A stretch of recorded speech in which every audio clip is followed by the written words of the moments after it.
Subscribe कर दो यार।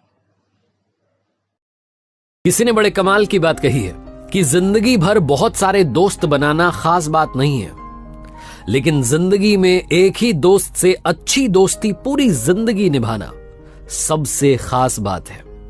नमस्ते दोस्तों, मेरा नाम है आरजे कार्तिक। एक छोटी सी कहानी सुनाता हूं एक बूढ़ी महिला की। एक अम्मा जो रोजाना भिक्षा मांगने के लिए जाती थीं, वापस आती थीं, प्रभु को याद करती थीं और जिंदगी अपनी बिता रही थीं। लेकिन पिछले 5 दिन से उन्हें भिक्षा में एक दाना नहीं मिला।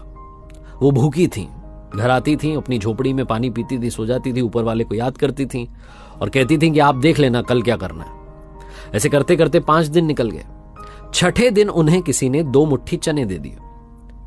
शाम में जब वापस आई संध्या में अपनी झोपड़ी में, तो उन्होंने सोचा कि मैं चने अभी नहीं खाऊंगी, मैं कल सुबह भोग लगाऊंगी भगवान का, उसके बाद मैं चने खाऊंगी। इतनी परम भक्त थी ईश्वर की।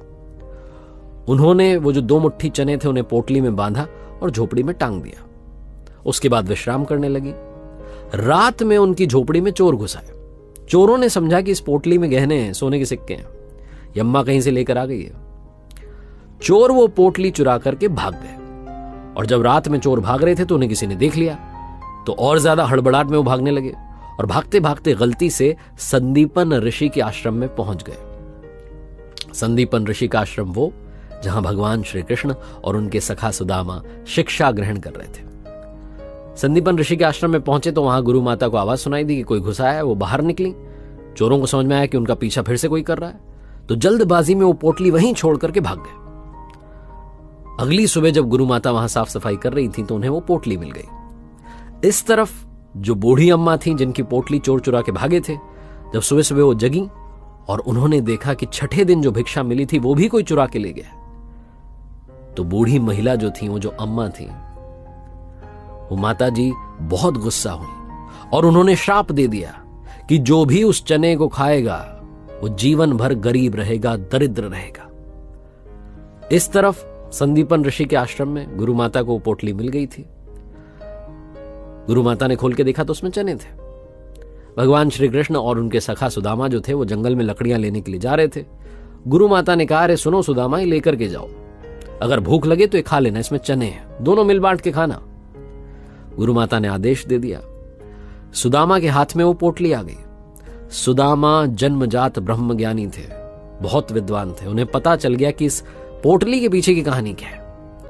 किसी ने श्राप दिया है, समझ गए। वो जंगल में पहुंचे, लकड़ियां बीनने लगे। सुदामा को लगा कि आदेश तो ये मिला है गुरु माता का कि दोनों को मिलकर बांट के खानी है, लेकिन अगर मैंने भगवान के साथ ये बांट ली तो उन्हें भी वो श्राप लग जाएगा और तीनों लोग दरिद्र हो जाएंगे। मैं जीते जी मेरे जीवन में तो ये नहीं होने दूंगा। सुदामा ने छुप करके फटाफट से सारे चने खा लिए। भगवान श्री कृष्ण को पता न चलने दिया। सुदामा जीवन भर दरिद्र रहे क्योंकि श्राप लगा हुआ था। भगवान श्री कृष्ण को उन्होंने दरिद्र नहीं होने दिया। दोस्ती ये होती है।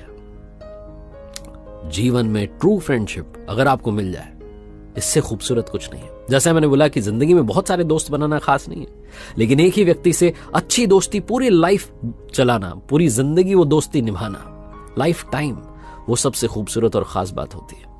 एक बार फिर से कहना चाहता हूं, जो अक्सर आपसे कहता हूं, कर दिखाओ कुछ ऐसा कि दुनिया करना चाहे आपके जैसा। याद रखिए, हर सोमवार सुबह 9:30 बजे मेरे साथ देखिए एक नई कहानी, और हर शुक्रवार सुबह 9:30 बजे अब आप मेरे साथ देख सकते हैं लर्निंग सीरीज का एक नया वीडियो।